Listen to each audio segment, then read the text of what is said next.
5 dekabr 2025-ci il. Əli Kərimlinin məhkəməsinin önündə cəbhəçilər yığılmışdı. AXÇP üzvləri və digər insanlar.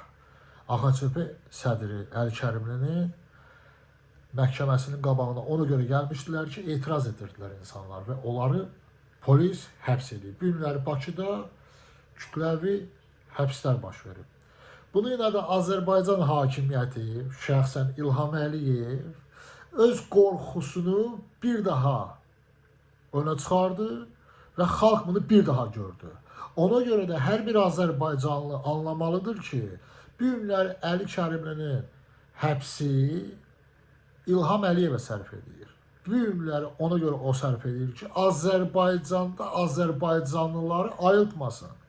İnsan bu günləri internetə belə olmasa belə, nəsə də proqramlara çıxırdı, yaxud da videolarını paylaşırdılar. İlham Əliyev qorxur, öz şkurasına görə qorxur, öz kreslosuna görə qorxur. Ona görə də hər birimiz bu günlər Əli Kərimliyə dəstək olmalıyıq ki, Əli Kərimli, eləncə siyasi məhbuslarımız azad edilsin.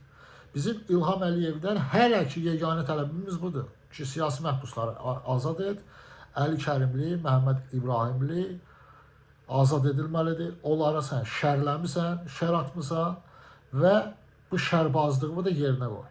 Ayıbdır. İlham şo çəkməklə. Qutar da, istəmirik də səni. Mədəni ol, əgər o varsa səndə, mədəniyyət göstər, istefanı ver, bas get. Qutardı getdi. Həqiqətən də bu polislər var, bu tüləklər var. Gedib günahsız insanları həbs edirlər. Sizin sifətinizə, həqiqətən də. Sizinlə mən Orxan Ağayev, Hüseyn TV.